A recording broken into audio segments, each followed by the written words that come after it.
같이 합독해서 읽겠습니다. 시작. 사대 교회 사대교회 사제에게 사제에게 편지하라. 편지하라. 하나님의 일곱 하나님의 일곱 영과 영과 일곱 별을 일곱 별을 가지니가 가지니가 이르시되 이르시되 내가 내 내가 내 행위를 행위를 아노니 아노니 내가 살았다는 네가 이름을 살았다는 가졌으나 이름을 가졌으나 죽은 죽은 자로다. 자로다. 너는 일깨어 남은 바 일깨어 죽게 그 된 남은 바 것을 죽게 된 것을 굳건하게 굳건하게 하라. 하라. 내 내 하나님 하나님 앞에 내 앞에 행위에 내 온전한 행위에 것을 온전한 것을 찾지 찾지 못하였노니 못하였노니 그러므로 내가 그러므로 어떻게 내가 어떻게 받았으며 받았으며 어떻게 어떻게 들었는지 들었는지 생각하고 생각하고 지켜 지켜 회개하라. 회개하라. 만일 깨지 아니하면 내가 왜냐하면 도둑같이 내가 도둑같이 이르리니 이르리니 어느 내가 때에 이를지를 내게 이를지를 내가 알지 못하리라. 그러나 사대에 그 옷을 더럽히지 아니한 자 몇 명이 내게 있어 흰옷을 입고 나와 함께 다니리니 흰옷을 입고 그들은 합당한 자인 용고라. 이기는 자는 이와 같이 흰옷을 입을 것이요 내가 그 이름을 세 명 중에서 결코 지우지 아니하고 그 이름을 내 아버지 앞과 그의 천사들 앞에서 그의 천사들 시인하리라. 앞에서 시인하리라. 귀 있는 자는 성령이 그들에게 하시는 자는 말씀을 성령이 들을지어다. 들을지어다. 아멘. 아멘.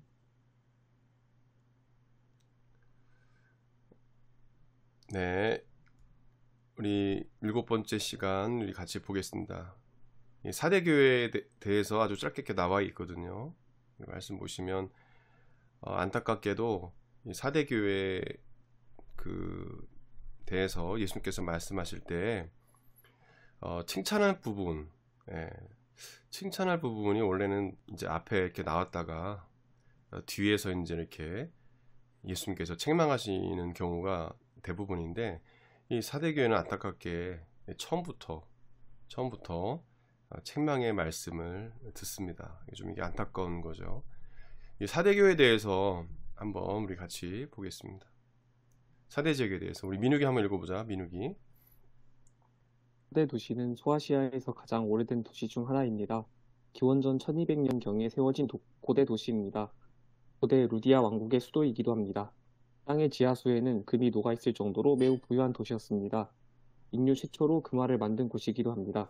최초 금, 은, 주와 주조, 동전 주조. 그래서 사대는 곳곳에 도둑이 많았습니다. 강도의 위험에서 보호하기 위해 창문을 항상 막대기로 막아두었습니다. 사대가 거의 멸망할 정도의 지진이 발생한 적이 있었는데 그들은 18개월 만에 자신들이 가진 재산으로 도시를 완전히 복구할 정도로 부유하였습니다. 그리고 이 지역은 매우 안전한 곳이었습니다. 서남북쪽은 가파른 암석으로 둘러싸여 있었습니다. 화산 폭발로 형성된 암석 위에 건설된 난공불락의 부자 도시였습니다. 바사의 고레스, 수리아의 안티오코스 3세에 의해서만 정복된 12명의 병사만으로도 성을 지킬 수 있을 정도로 안전하였습니다. 그러나 사대는 육체의 정욕, 쾌락을 즐기는 도시였습니다. 철학자 헤로도토스에 의하면 풋나기 루디아인들은 악기를 연주하며 물건을 파는 것밖에 할 줄 모른다라고 말했습니다. 그들은 키벨레, 돼지의 여신 아데미라라는 우상을 숭배하였습니다.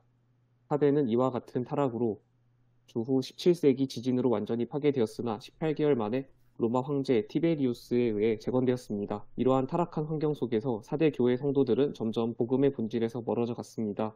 살아있다 하는 이름은 가졌으나 죽은 교회, 죽은 성도였습니다.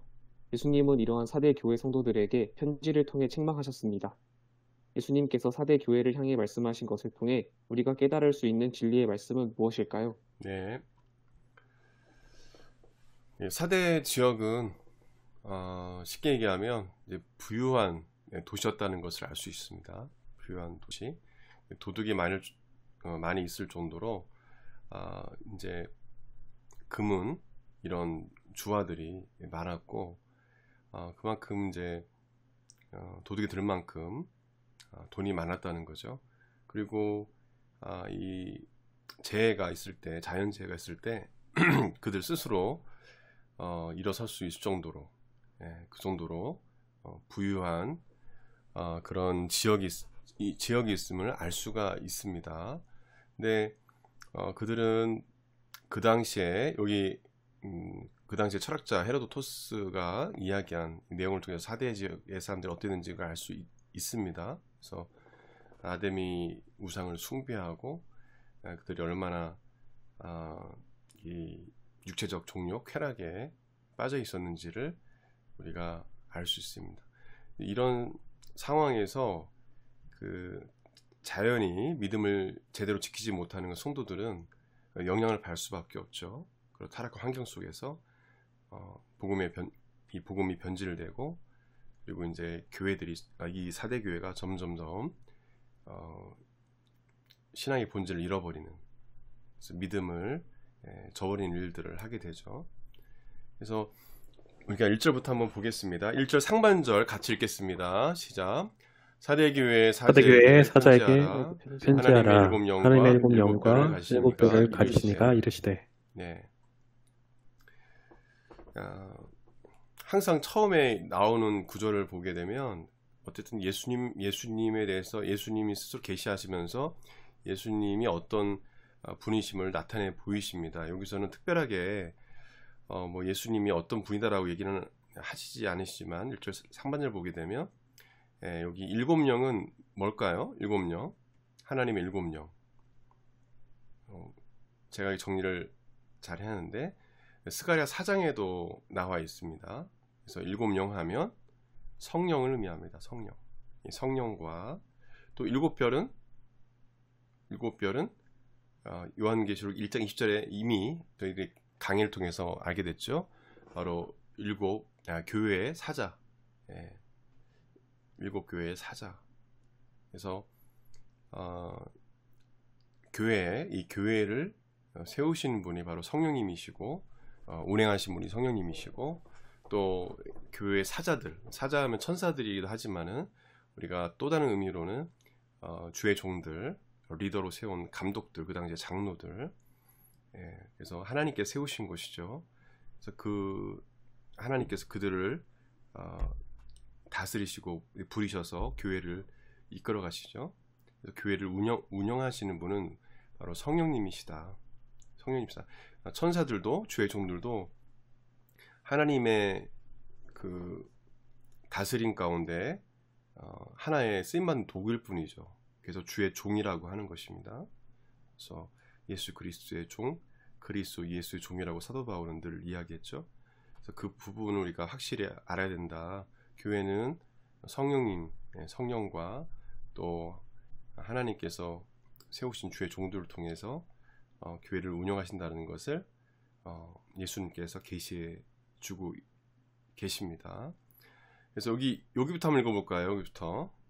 여기부터 우리 두경 형님 한번 읽어주시기 바랍니다. 두경 형제님. 교회는 성령께서 이끌어 가십니다. 그리고 천사들을 보내셔서 보호해 주십니다. 교회는 성령님에 의해서 세워집니다. 예수님을 주와 그리스도로 고백하는 자에게 역사하심으로 세워가십니다. 그러므로 교회 공동체를 이루고 있는 우리는 성령님이 우리를 통치하시고 주권적으로 운행하여 가시도록 순종해야 합니다. 성령님의 책망의 소리를 듣는다면 회개해야 합니다. 잘못된 길에서 돌이켜서 성령님이 인도하시는 길로 가야 된다. 교회 모든 사역도 마찬가지로 성령님의 인도하심을 따라 가야 합니다. 네, 이어서 성령이 떠난 교회는 더 이상 교회가 아닙니다. 단지 건물일 뿐입니다. 당신의 삶은 성령님이 이끌어 가시는 삶입니까? 성령님이 운행하시는 인생을 살고 있습니다. 네. 그래서 성령님이 운행하시지 않는 교회는 더 이상 교회가 아니다라는 거. 그러나 교회가 작고 교인 수가 적어도 성령님이 함께하면 되는 것입니다. 예. 지금 터키 지역의 일곱 교회는 그냥 관광지로 잠깐 볼 수 있는 그런 유적지로 되어 있죠. 그래서 이 당시에 교회는 있었지만 지금 유적지로 변했죠. 그래서 교회는 건물이 아닙니다. 성령님이 떠나시면 더 이상 교회가 될 수 없는 것이죠. 그래서 이 사실 우리가 반드시 알아야 돼요. 예, 성령님이 우리 한국 마라톤 교회를 이끌어 달라고 기도해야 됩니다. 그리고 담임 목사가 또 목사님들도 성령님의 인도하심을 받아서 교회를 성령님의 순종해서 성령님이 이끄시는 대로 순종해서 갈 수 있도록 주의 종들을 위해서 기도해야 됩니다. 그래서 너무도 중요한 거죠. 예. 이 교회론에 있어서 정말 중요한 게 이거예요. 교회는 성령님이 운영하신다라는 거죠. 그래서 목사가 운영하는 게 아니라 성령님이 교회를 세우시고 이끄신다라는 분명한 기본적인 성경적인 개념을 갖고 성령에 관한 개념을 갖고 있어야 됩니다. 1절 하반절 보게 되면 1절 하반절부터 2절 말씀 또 안타깝게 처음부터 그냥 책망의 소리를 하세요. 같이 읽겠습니다. 시작. 내가 내 행위를 아노니 내가 살았다는 이름을 가졌으나 네가 살았다 하는 이름을 가졌으나 죽은 자로다. 너는 일깨어 그 나온 바 죽게 된 것을 굳건하게 하라. 내 하나님 앞에 내 행위에 온전한 것을 찾지 못하였느니. 안타깝죠. 살았다 하는 이름을 가졌으나 죽은 자로다. 정말 안타까운 이름이죠. 사대라는 이 이름이 사실은 좋은 이름입니다. 나중에 보겠습니다. 사대라는 뜻이 어떤 뜻인지. 너는 일깨어 그 나온 바 죽게 된 것을 굳건하게 하라. 내 하나님 앞에 내 행위에 온전한 것을 찾지 못하였노니. 처음부터 안타깝게 책망의 소리를 듣습니다. 여기서 중요한 것은 행위입니다. 행위. 이 사대교회에 대한 이 요한계시록 계시의 말씀 중 중요한 건 행위입니다. 행위라는 단어예요. 내가 내 행위를 안다. 어떤 행동을 했었게 그 성도들이. 그래서 내가 내 행위를 아노니 내가 살았다 이름을 가졌으나. 그러니까 이거는 뭐냐면 밑에 보시게 되면 성도들이 겉모습만 믿음 있는 것처럼 살아있는 믿음을 가진 것처럼 살았다는 것입니다. 그런 사람들을, 그런 성도들을 예수님께서 죽은 자로다 말씀하셨어요. 그러니까 뭐 육체적으로 죽었다는 의미가 아니라 죽은 믿음이라는 거예요. 죽은 믿음. 살아있는 믿음을 가진 척하지만 사실은 죽은 믿음을 가졌다는 거죠. 죽은 믿음. 어떤 육체적 죽음을 이야기하는 것이 아니라 여기서 죽음이란 믿음이 살아있는 믿음을 가진 것 같지만 죽은 믿음을 가졌다는 거예요. 여기 행위 이 단어를 보면 알 수가 있죠. 행함이 없었던 거죠. 행위가 좀 안타까운 일이지만 거룩하고 순결하지 못하게 더러웠다는 거죠. 깨끗하지 못했다는 것입니다. 그래서 이 행위에 대해서도 아까 전에도 그 철학자 얘기를 했지만은 아마 동일하게 사대교회도 음란한 일들 우상을 숭배하면서 행하지 않았을까. 그리고 믿음의 본질을 잃어버리고 이 쾌락을 따라서 살아가는 성도들이 있지 않았을까라는 생각을 이 사대 지역 배경지수를 통해서 우리가 짐작할 수 있습니다. 그래서 이렇게 말씀하시면서 너희들은 죽은 믿음을 가진 자라다. 살아있는 믿음을 가는 것처럼 너희들이 외식하지만 사실 너희들은 죽은 믿음을 가졌다. 너는 일깨어 그 남은 바 죽게 된 것을 굳건하게 하라. 그 남은 바 죽게 된 것. 요것이 중요하죠. 그 남은 바 죽게 된 것. 이제 거의 뭐 죽게 됐다는 거예요. 이제. 요거 굳건하게 해야 돼. 굳건하게 해야 돼. 그게 어떤 내용이냐 한번 보겠습니다. 우리 한번 지혜 읽어보자. 지혜 읽을 수 있니? 여기 읽어보자. 여기 예수님은 그들을 향하여 일깨어 그 남은 바 내가 죽게 된 것을 굳건하게 하라 하고 말씀하십니다. 이 말씀은 정신을 차리고 아직 죽지 않고 남아있는 것들만이라도 강하게 하라 라는 의미입니다. 2절 하반절 내 하나님 앞에 내 행위에 온전한 것을 찾지 못하였노니 앞에는 헬라어 원문에 가르라는 접속사가 나옵니다. 가르는 왜냐하면 이라는 뜻입니다. 네, 그러므로 이 부분 우리 같이 한번 읽어보겠습니다. 시작. 정신을 차리고 아직 죽지 않고 남아있는 것들만이라도 강하게 하라. 왜냐하면 하나님 앞에서 내 행위가 온전하지 못하기 때문이다 라고 해석하는 게 좋습니다. 왜냐하면 해석상에서 가르라는 단어가 빠져 있습니다. 좀 안타깝죠. 해석할 때 제대로 좀 해석을 번역자들이 하면 좋은데, 그러니까 내가 내 하나님 앞에 내 행위가 온전하지 못하다라는 거죠. 그래서 그 남은 바 일깨어 그 남은 바 죽게 된 것을 굳건하게 하라. 그 남아 있는 것, 아직 죽지 않은 것. 그래서 너희들의 행위가 온전하지 못하기 때문에 그 남은 바 그것을 굳게 잡아라. 굳게 잡아라. 그거마저 이제 잃어버리면 예수님께서 심판하시는 거죠. 그래서 정신을 차리라는 것입니다. 그 회개할 기회를 이 4대 교회에게 주고 계시는 것입니다. 여기 써 있죠. 회개할 기회를 주시는 거예요. 그 남아있는 것만이라도 살려서 마치 그 꺼져가는 그 장작불 속에 불씨가 있는데 그 불씨를 살리면 다시 살아갈 수 있잖아요. 살릴 수 있잖아요. 그러니까 그 불씨만 해도 살려라는 거예요. 그만큼 4대 교회가 점점점 빛을 잃어가고 있다라는 것을 알 수가 있습니다.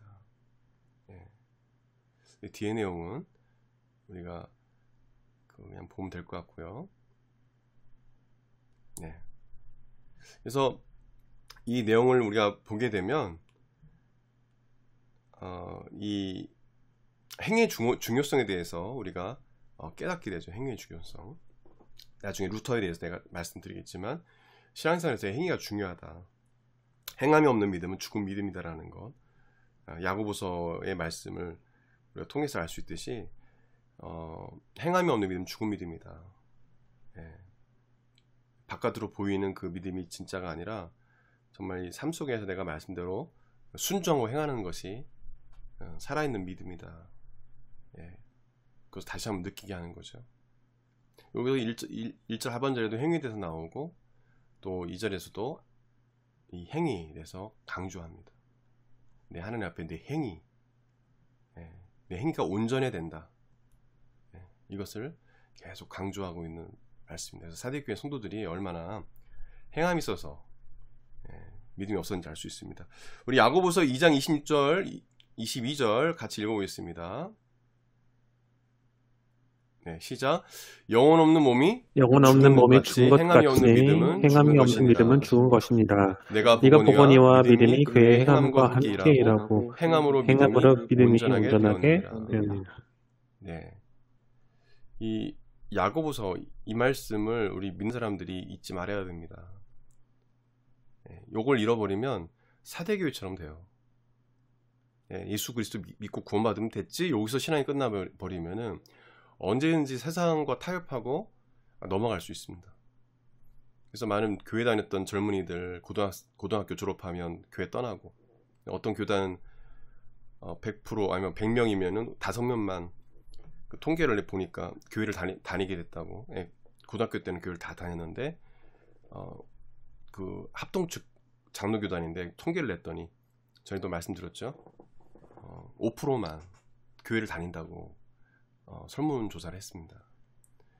또 대학교 다니다가 또 직장생활도 가게 되면 이제 신앙생활하기 힘들거든요. 믿음대로의 이게 행동하면 살기 어렵거든요. 거기서 이제 세상으로 가는 안타까운 젊은이도 보게 되고, 그래서 행함이 없는 믿음은 죽은 믿음이다. 이건 정말 너무도 중요한 말씀입니다. 행함이 없는 믿음은 죽은 믿음이다. 꼭 기억하세요.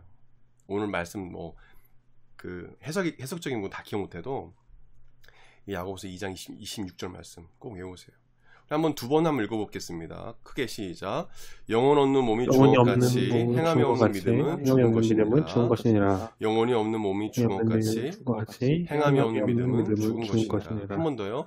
영혼이 없는 몸이 죽은 것 같이 행함이 없는 믿음은 죽은 것이니라. 여러분 젊을 때 꼭 기억하십시오. 요거 모르면 교만해집니다. 신앙이요. 사대교처럼 돼요.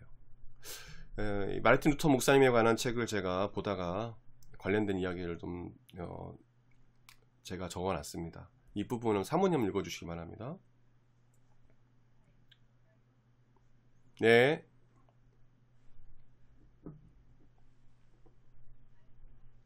마르틴 루터 목사는 천주교가 면죄부를 판매함으로 타락하자 비텐베르크 성벽교회 출입문에 천주교의 면죄부 판매에 반발하여 이 신칭의가 담긴 95개조 방방문을 내걸었습니다. 교회의 본질, 복음의 본질을 잃어버린 타락한 교회가 다시 초대교회의 복음의 본질로 돌아가는 중요한 계기를 만들어 주었습니다. 마르틴 루터 목사의 개혁으로 지금의 교회에 이르게 되었습니다. 마르틴 루터 목사가 이신칭의를 주장하며 교회 개혁이 일어났지만 시간이 갈수록 비텐베르크 성도들의 믿음은 죽어갔습니다. 그들은 방종하기 시작했습니다. 신앙이 나태해지고 세속에 빠져 들어갔습니다. 그래서 마르틴 루터 목사는 그러한 모습을 보고 실망하여 비텐베르크를 떠나려 했습니다. 네, 됐습니다. 네, 이 이야기는 이제 뭐 책 내용 중에 구석등에 이제 그런 관련된 내용인데 잘 모르는 분들 많이 있습니다. 그래서 대부분 이신칭의, 믿음으로 구원받는다, 이것을 주장하는 분으로 유명하지만 이 마르틴 루터 목사님이 행위에 대해서 강조하지 않아서 성도들이 변질되는 걸 보고 큰 실망을 했죠. 그래서 이 믿음과 이 행함, 너무도 이게 밸런스가 너무 중요하다. 저희 목회에 있어서 밸런스를 되게 중요시 여기는데 여기 야고보서 2장 22절 말씀을 꼭 우리 보시기 바랍니다. 야고보서가 대부분 행함만 강조한다 생각하지만 그렇지 않아요. 성경을 잘 양면스럽게 잘 봐야 됩니다. 분명 믿음에 대해서 이야기합니다. 같이 한번 읽어볼까요? 시작. 내가 보거니와 믿음이 그의 행함과 같이 행함으로 믿음이 온전하게 되었느니라. 행함으로 믿음이 온전하게 된다고 말씀하고 있어요. 근데 믿음은 이 행함으로, 여러분의 행함으로 온전해지는 겁니다. 그래서 이 믿음이 행함과 어떻게 한다고요? 함께 일하고 함께 가는 거예요. 이거를 따로 떨어뜨려서 생각하면 안 되거든요. 근데 이 이신칭을 너무 강조한 나머지 성도들이 믿음만 있으면 되지, 뭐 이런 식으로 세상과 그냥 타협하다 보니까 믿음이 변질되는 거예요. 그래서 마르틴 목사님이 실망했던 그런 이야기가 그 행에 있습니다. 그 부분을 제가 좀 따서 설명드립니다. 그래서 행함으로 믿음이 온전해진다. 이 성경적 개념을 우리가 확실히 알고 행함이 없는 믿음은 죽은 믿음이다 라는 거 꼭 기억하고 우리가 믿음 생활을 하면서 그리스도인이라면 분명 행함이 따라야 된다. 뭐 사랑한다 뭐 공부하고 목사님의 설교 듣고 그래야지 하면 행동하지 않으면 그거는 사랑하는 믿음이 아니라는 거죠. 온전한 믿음이 아니라는 거죠. 그래서 이걸 꼭 우리가 기억을 할 수 있어야 합니다. 한번 이 부분 제가 읽어드리면, 우리는 예수님을 믿음으로 말미암아 구원을 받았지만 삶으로, 행함으로 그 믿음을 증명할 수 있어야 합니다. 진정한 믿음에는 행함이 따릅니다. 존 칼빈은 유명하죠. 존 칼빈. 이 신학자는 이렇게 얘기했습니다. 같이 읽어볼까요? 그리스도인의 신앙은 자신의 거룩한 삶으로 증명해야 한다. 자신의 신앙을 거룩한 삶, 행함으로, 거룩하게 살아감으로, 그 삶으로 증명할 수 있어야지 내 신앙이 뭐 이래 저런다고 이게 증명될 수 있는 게 아니라는 거죠. 너무도 중요한 말씀입니다. 안타깝게 첫 구절부터 이 사대교회는 이런 책망을 받았습니다. 안타깝죠. 하나님은 온전한 신앙을, 온전한 믿음을 원하신다는 걸 알 수 있고요. 3절 보게 되면 3절 같이 읽겠습니다. 시작. 그러므로 내가 어떻게 받았으며 어떻게 들었는지 생각하고 지켜 회개하라. 만일 깨지 아니하면 내가 도둑같이 이르니 어느 때에 내게 이를지를 내가 알지 못하리라. 본격적으로 회개하라. 내가 도둑같이 임해서 심판하시겠다 말씀하십니다. 아주 무서운 말씀이죠. 기회를 주시는 거예요. 사도 요한을 통해서 사도교에게 이 편지를 보내면서 그들이 받았겠죠. 이 편지의 계시 말씀을, 기회를 딱 주시는 것입니다. 회개해라. 근데 내가 어떻게 받았으며 어떻게 들었는지 생각하고 지켜 행하라. 이 말씀 우리가 그냥 넘어갈 수 있는데 어떤 내용인지 한번 보겠습니다. 어떻게 받았으며 어떻게 들었는지는 읽어볼까요? 예수 그리스도의 복음을 의미합니다. 복음. 예. 복음을 의미합니다.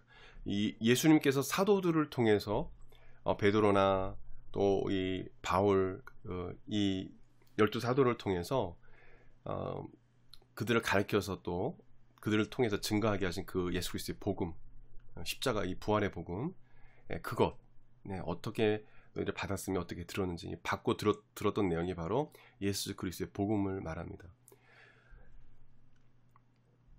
바로 예수님은 이 사도들을 통해서 전해진 복음, 너희가 들은 이 복음을 뒤에 보면 생각하라. 제가 지금 여기에 헬라어는 넣지 않고 그냥 풀어서 얘기한 겁니다. 복잡해지니까. 그래서 그건 삭제하고 지금 해석을 했는데, 이 생각하라는 말씀은 원어를 보니까 계속 생각해라. 계속 생각하라는 이 계속, continually 계속 생각하라는 계속해서 생각하라는 뜻이 있습니다. 그리고 들은 복음을 기억하라라는 뜻도 있습니다. 기억하라. 계속해서 생각해라. 그 사도들이 전한 복음, 그 복음을 너희들이 망각하고 있고 그 복음대로 너희가 살지 않고 있다. 그러니까 이 예수님께서 거룩한 분노를 표출하신 거죠. 그러면서 뭐냐면 지켜, 사도들이 전한 복음을 지키라. 이 말씀은 원어를 보니까 복음을 붙잡으라 라는 뜻이에요. 이것도 컨티뉴를 계속적인 노력, 계속적으로 이 말씀을 붙잡으라 라는 그런 뜻이 있습니다. 그리고 복음대로 순종하라, 붙잡으라, 순종하라 라는 뜻이 지켜야 있습니다.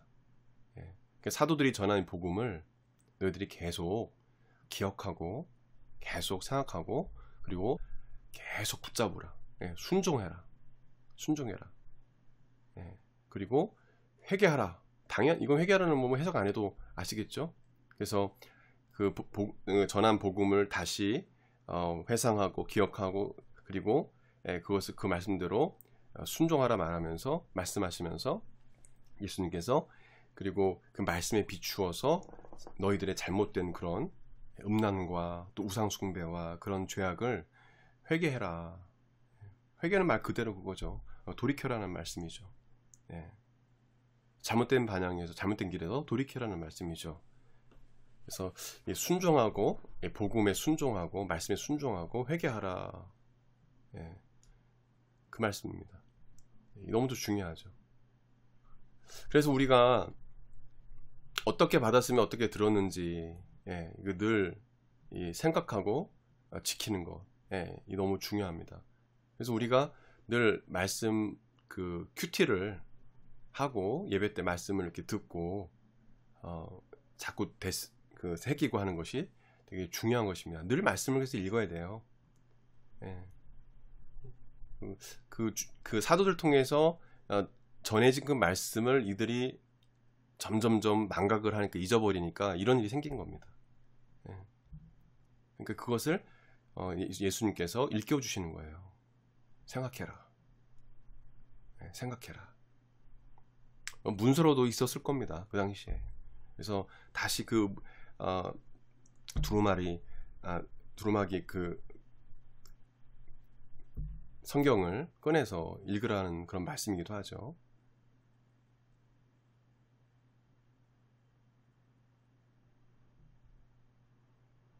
그 다음에 보게 되면 여기 뒤에 보게 되면 내가 도둑같이 만일 잊게지 아니하면 너희들이 이거에 대해서 깨닫지 않고 회개하지 아니하면 내가 도둑같이 갑자기 잃을 것이다. 어느 때 내게 잃는지 내가 알지 못하리라. 갑자기 교회가 직설적으로 이야기하면 하나님께서 교회를 완전히 심판하시겠다는 것입니다. 그런 내용이에요.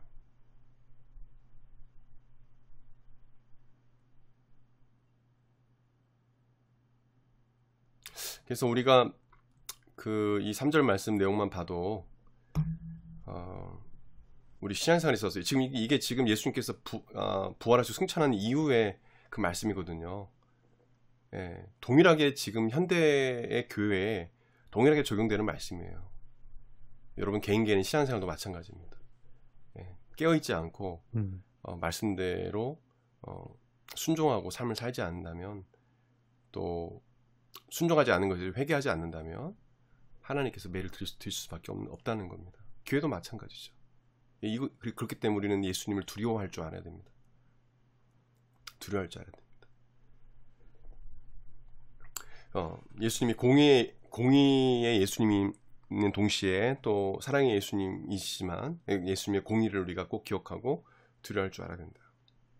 잘못된 것이 있으면 즉시 회개된다. 뒤에 내용은 그냥 지나가겠습니다.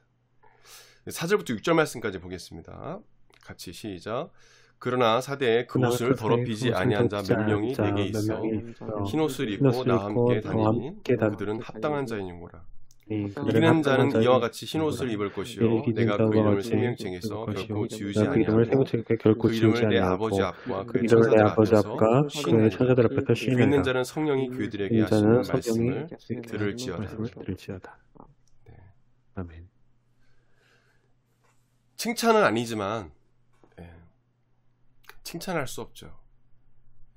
사대에 그 옷을 더럽히지 아니한 자 몇 명, 그리고 합당한 자, 그런 자들이 남은 자들이 있다라는 거예요. 이게 다 남은 자들이죠. 렘넌트, 구루터기, 구약에 말하는 우상 숭배하고 음란을 행하고 세상과 타협하는 타락한 성도들, 죽은 믿음과 성도들만 있는 것이 아니라 그 옷을 더럽히지 아니한 하나님 앞에 합당한 자가 있었다는 겁니다. 이 사대는요, 이름 자체가 사디스 해가지고 남은 물건, 남은 자라는 뜻입니다. 이 사대라는 뜻이요. 이게 우연인지 모르겠지만 참 이름이 신기하죠. 예수님께서 이 남은 성도들을 향해서 하신 말씀이기도 하거든요. 사실은요. 그래서 이 4절에 보게 되면 예수님은 사대교회에 옷을 더럽히지 않는 자 몇 명이 있다라고 말씀하시면서 여기서 몇 명은 남은 자라는 뜻이죠. 예수님은 그들이 흰 옷을 입고 나와 동행할 것이라고 말씀해주고 있어요. 왜냐하면 그들은 그러기에 합당한 자이기 때문에. 옷을 더럽히지 아니한 흰 옷 입은 자, 합당한 자는 같이 읽겠습니다. 시작. 믿음을 배반하지 않고 지켜낸 어린 양의 피로 구원받은 하나님의 자녀들을 말합니다. 하나님. 옷이 희다라는 건 뭐냐면 죄 용서를 받았다는 뜻입니다. 그래서 흰 옷 입은 그 사람을 하나님의 백성으로 계시록은 그렇게 상징하면서 이렇게 말을 하고 있습니다. 그래서 하나님의 사람들, 하나님의 백성들을 말할 때 흰 옷 입은 백성, 흰 옷 입은 사람 이렇게 표현을 하죠. 그래서 이 흰 옷 질문 하나 있어요. 네? 질문 있어요. 네네. 그러니까 사실 7교회가 지금 원래 지명을 따라서 하게 된 거잖아요. 그 지명을 붙여서 교회라고 하잖아요. 그래서 4대 교회는, 그러니까 4대가 그 지명이긴데 그 플러스 이제 그 4대라는 게 남은 자라는 뜻이 같이 또 함축되어 있다는 네네. 말이죠. 네네. 네. 이 지역 이제 여기 이 4대라는 이름이 이런 뜻이 원래 이 뜻이에요. 지명 이름이 좀 신기하긴 하죠. 좀 공교롭네요. 네. 이게 신기하더라고. 저도 연구하면서 어떻게 이렇게 똑같이 이런 뜻일까.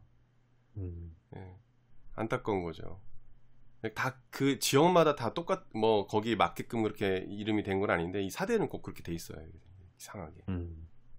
그래서 그리고 예수님께서 또 남은 자를 또 이야기를 하셔요. 이 지명이 어떻게 했는지는 이제 더 이제 위에 보게 되면 자세히 나와 있지 않지만은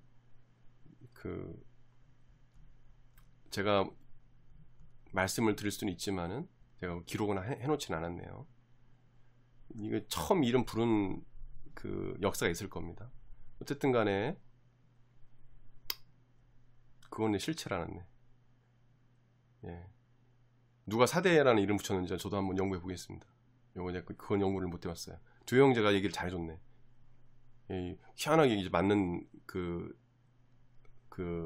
이 지역 이름인데, 다른 그 지역 이름은 제가 기록을 했는데, 이 사대를 누가 이름을 줬는지를 제가 그 책을 막 벗긴 봤는데 기록을 안 해놓은 것 같아요. 다음 시간에 한번 알려드리겠습니다. 저도 궁금하네요. 어쨌든 간에 이 합당한 자하고 흰 옷을 입은 이런 사람들은 바로 남은 자라는 뜻이죠. 구약시대도 있었습니다. 항상 지금 4대 이때도 뭐냐면 예수님께서 부활 승천하신 이후에 교회이기 때문에 지금도 이렇게 남은 자들이 있다라는 걸 기억해야 됩니다. 교회 다 다닌다고 다 구원받는 건 아닙니다. 그래서 우리가 정신 차리고 신앙생활을 잘해야 되겠죠. 예. 그래서 믿음을 배반하지 않고 지키는 어린 양의 피로 죄를 씻음받았기 때문에 흰 옷 입은, 흰 옷 입은 것으로 묘사를 하죠. 어린 양의 피로 죄가 씻음받았기 때문에. 5절에 흰 옷 입은 남은 자들은 이기는 자라고 말합니다. 예, 이기는 자. 이들은 생명책에 기록된 자들이라고 말하죠. 예, 내가 그 이름을 생명책에 결코 지우지 아니하고. 예, 예수님의 단호한 의지가 보이죠. 결코 내가 지우지 아니할 것이다. 그러니까 예수님께서 이런 자들 기뻐하신다는 걸 우리가 알 수가 있죠.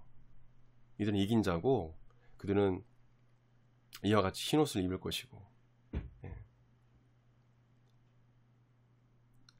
그 이름을 생명책에 결코 지우지 아니하겠다. 되게 중요한 말씀입니다. 그래서 뒤에 보게 되면 여기 이기는 자, 이거는 이 뒤에 보게 되면 흰 옷을 입은, 예, 그 사람들을 말하죠. 당연히 이들은 예수 그리스도로 말미암아 승리한 삶을 살아가는 자들이기 때문에 이기는 자라고 말하죠. 예수 그리스도의 보혈의 능력, 성령의 능력으로 살아가는 자들. 예, 그렇기 때문에 흰옷 입은 자로 묘사를 하죠. 어린 양의 보혈로 씻음받은 자들이기 때문에, 그 보혈의 능력으로 승리하며 살아가는 자들이기 때문에. 5절 하반절을 보게 되면 예수님께서 흰옷 입은 자들의 이름을 내 아버지 앞과 그 천사들 앞에서 시인하니라. 여기 말씀 나오죠. 예. 다른 데는 뭐 깊이 있게 해석할 필요는 없고, 여기 보게 되면 그 이름을 내 아버지 앞과 그의 천사들 앞에 시인하니라. 아주 그 적극적인 예수님께서 이 태도의 모습을 보시죠. 예. 왜 그럴까요? 왜 이런 말씀을 하셨을까요? 예. 그러니까 예수님께서 이들을 자랑하는 만큼 그렇게 예수님께서 그들을 기뻐하신다는 거죠. 예.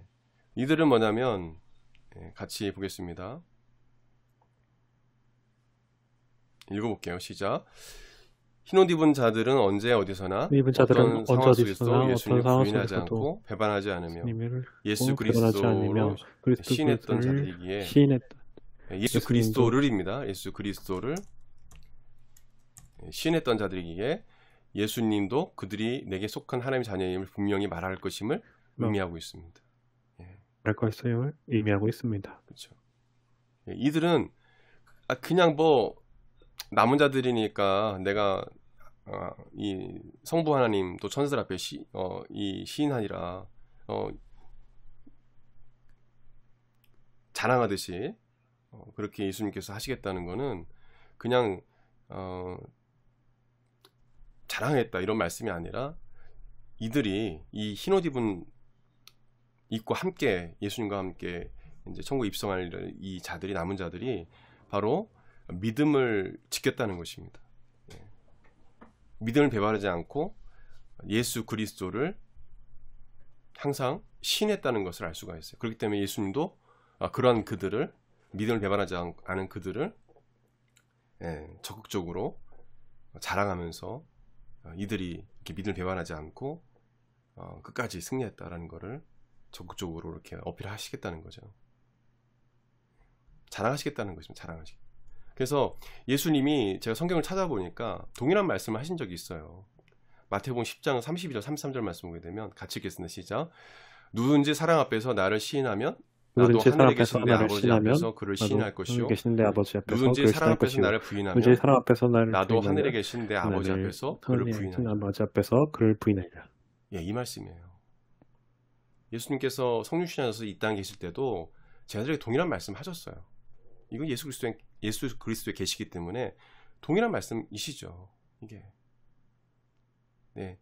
그래서 예수님을 부인하지 않고 어디서나 담대하게 나는 예수 그리스도를 믿는 사람입니다.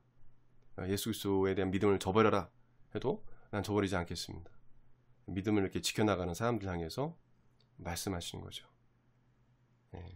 그래서 우리가 이 믿음을 지키는 게 얼마나 중요한지 우리가 잘 깨달아야 합니다. 사대교회에서도 이 말씀을 통해서 유출할 수 있는 것은 예수 그리스도에 대한 믿음을 배반하고 믿음을 잃어버린 자들이 있다는 걸 알 수 있습니다.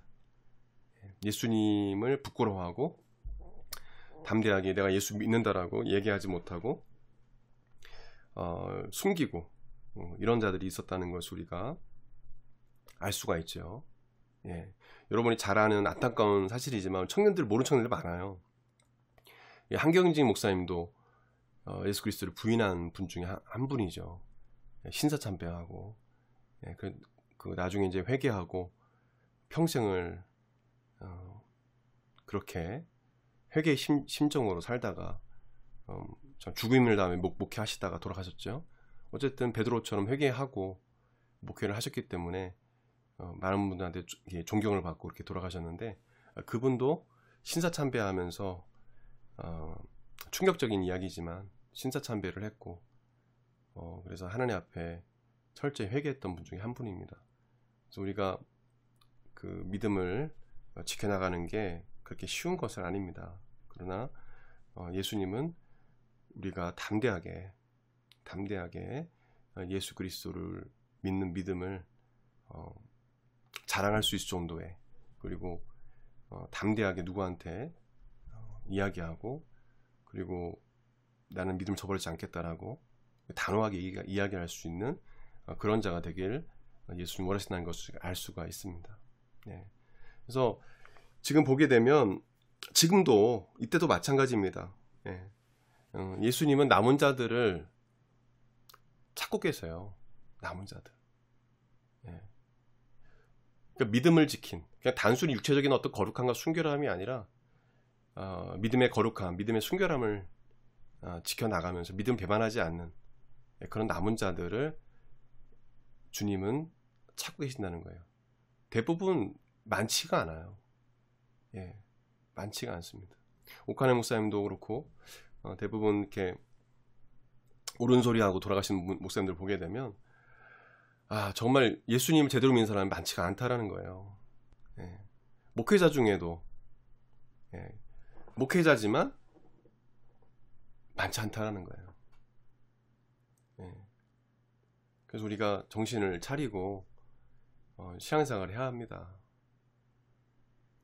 여기 보게 되면 이사야 6장 13절 말씀에도 이사야가 이렇게 예언한 내용이 있습니다. 같이 읽겠습니다. 시작.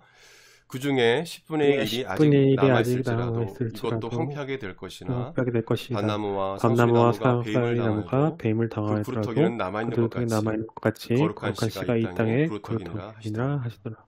예. 거룩한 씨앗, 구루터기가 되셔야 돼요. 예. 그 길은 아주 좁은 길이고 쉬운 길이 아닙니다. 뭐 세상과 다 타협하고 우리 살아가면 누구나 다 나도 예수 믿게요. 나도 예수 믿을게요 하고 얼마나 젊은이들이 많이 몰려오겠어요. 근데 이 길이 그렇지 않거든요. 예, 저도 학교 다닐 때 믿음 지키기가 쉽지 않았어요. 핍박도 있었고 선배들한테 대한 핍박도 있었고 술 안 먹는다고 막 미워하고 안 좋게 보고 하여튼간 그래서 열심히 참여하고 했지만은 술을 먹지 않지만 먹는 어떻게 하면 대화하고 어떻게 하면 전도하기 위해서 그 선배들 모인 자리에 가서 인사도 하고 그런데도 싫어하더라고요. 술을 안 먹으니까. 어쩔 수 없는 거죠. 술 취하면 이제 그때 나오고. 네, 모임은 제가 다 갔어요. 신앙을 지키기가 쉽지 않아요. 참 외롭고 때로는 엘리야처럼. 그러나 이 믿음을 지킨 자들에게 주시는 그 면류관이 있습니다. 그래서 여러분들 믿음을 잘 지켜나기를 바라요. 여기 보게 되면 바알과 아세라 선지자 850명과 겨루어 이기고 그들을 죽인 이세벨에게 쫓겨 도망 신세가 된 엘리야는 우울증에 걸려 죽기만 하는 게 항구했습니다. 하나님은 호렙산에 숨어있는 엘리야를 다시 불러내서 그에게 사명과 힘을 주세요. 이렇게 말씀하십니다. 열왕기상 19장 18절 같이 시작. 그러나 내가 이스라엘 가운데 7,000명을 남기니 가운데 7,000명을 남기니 다 바알에게 무릎 꿇지 않고 바알에게 입맞추지 아니한지라. 당시에 엘리야처럼 바알과 아세라 같은 우상에 무릎을 꿇지 않는 7,000명의 사람들이 있었다는 겁니다. 근데 엘리야는 그것을 깨닫지 못했죠. 자신만 있는 줄 알았죠. 그렇지 않아요. 지금도 나보다 더 대단한 믿음의 사람들이 많습니다. 그런 분들이 있기 때문에 우리가 도전을 받으면서 이 길을 걸을 수 있죠. 구름같이 허다한 증인들이 있죠. 전 세계에 목숨 걸고 신앙생활하는 사람도 있고. 그렇기 때문에 여러분들이 뒤에도 내가 글을 썼지만 이 시대에 바알과 아세라 같은 우상들에게 무릎 꿇지 않고 하나님을 배반하지 않는 거룩한 씨앗, 구루터기 남은 자들이 되길 바란다고 이렇게 내가 적어놨는데요. 이런 젊은이들이 돼야 됩니다. 그래서 교회 다니면서 무당 찾아가는 성도들 많아요. 주변에 많이 봅니다. 그거요 정말 심각한 겁니다. 젊은이들 그런 젊은이도 많아요. 타로점 그냥 장난으로 뭐 데이트하면서 들어가고, 아니 세상 친구들이 하는 거 다 따르면 어떻게 하자는 거예요. 분별을 해야죠. 하나님께서 가증스럽게 여긴 거라면 하지 말아야 합니다. 이름도 불러도 안 되고요. 그래서 우리가 이걸 잘 우상 숭배, 행음이 예수님께 정말 싫어하는 것이다 우리가 배웠는데 계속 반복해서 얘기합니다. 행음과 우상 숭배, 세상과 타협하는 것, 주님이 원치 아니하신다. 그것을 알 수 있습니다. 끝으로 한번 읽어보면서 마무리하겠습니다. 교회가 살았다는 이름을 가졌으나 죽은 자라 책망받은 4대 교회 성도들처럼 되어서는 안 된다는 거죠. 철저히 1절 상버전에 나온 것처럼 성령님의 인도하심을 받아 살아가는, 살아 숨쉬는 그런 교회 성도들이 돼야 된다는 겁니다. 살아있는 믿음을 갖고 살아가는 자체도 사실 힘들어요. 믿음 생활은 성령님이 함께하지 않으면 불가능합니다. 제가 하는 목회도 성령님이 없으면 1%도 가능하지 않습니다. 다 나가서 떨어져요. 성령님이 함께 해주셔야 돼요. 그래서 믿음 지켜나갈 수 있습니다. 행함도 마찬가지죠. 성령님이 도와주셔야 합니다. 행함으로 당신의 믿음이 온전할 수 있다라는 거죠. 당신의 행위가 하나님 앞에 온전해지길 바란다. 또한 말씀을 늘 묵상하고 그 말씀을 생각하고, 아까 그 사도교회 하신 말씀처럼 생각하고 계속 생각하고 기억하고 그 말씀을 지키고, 말씀을 계속적으로 붙잡고 순종하는 걸 말한다고 했죠. 그 말씀에 비추어 잘못된 것을 회개해야 된다는 겁니다. 그래서 행함으로 내가 예수님의 제자라는 것, 크리스찬이라는 것을 하나님 앞에 증명할 수 있어야 돼요. 그래서 거룩함과 순결함을 지켜나간 흰옷 입은 크리스찬들이 되어야 합니다. 이거는 아까 전에 읽었던 그 말씀입니다. 이렇게 우리가 마무리를 하도록 하겠습니다. 사대교회는 특별히 말씀 구절에 크게 어려운 부분은 없어요. 해석이 어려운 부분은 없으니까 그냥 읽어도 이해되지만 그냥 구체적으로 제가 말씀을 강의하면서 해석을 했습니다. 여러분, 이 사대교회처럼 되시면 안 됩니다. 아시겠죠? 아멘. 아멘. 너무 중요한 말씀입니다. 행하면 믿음은 죽은 믿음입니다. 종훈이 아직도 안 들었어? 자고 있는. 잠들었다. 잠들었어. 어쩔 수 없이 목사님 요한계시록 강의해줘요 이러더니 자기가 참석 안 하면 어떡해. 그렇게 막 해달라고 하더니. 예. 어쨌든 제가 CCC에서 순장의 삶을 살 때 지금 특수교사 생활하고 있지만 지금도 뭐 교제하고 있지만은 제 순원 제 제자인데 제가 강조했던 게 있어요. 학교 다닐 때 행함이 없는 믿음 죽은 믿음이라고. 지금도 그 기억을 하더라고. 그때 만났을 때 그때 순장님이 되게 순장이라고 하거든요. 순장 순원. 그때 하신 말씀 기억한다고 아직도. 왜냐하면 그렇게 살지 못하는 젊은이 너무 많은 때였기 때문에 행함으로 하나님 앞에 증명할 수 있는 제자가 돼야 된다. 되게 강조를 많이 했었거든요. 그래서 여러분들도 동일하게 좀 도전하고 싶어요. 예, 아무리 신앙생활을 오래 해도 행함이 없는 믿음은 죽은 믿음입니다. 그래서 여러분들 말씀을 들었으면 우리가 다 행할 수는 없어요. 근데 성령님이 도우심으로 우리가 말씀에 순종하면서 살아갈 수 있습니다. 그리고 기본적으로 우리가 지켜나갈 것을 할 수 있잖아요. 우상숭배와 행음 이런 거 하지 말아야 되겠죠. 예, 그리고 하나님께서 가증스럽게 여기는 일에 대해서 가담하거나 동조하거나 그래서는 안 되겠죠. 우리 거룩함과 순결한 믿음을 여러분들이 지켜나가는 자들이 돼야 렘넌트 남은 자 구루터기가 될 수 있습니다. 그런 여러분들이 다 되시길 바랍니다. 오늘 읽은 말씀 중에 혹시 좀 이해가 되지 않는 말씀이 있습니까?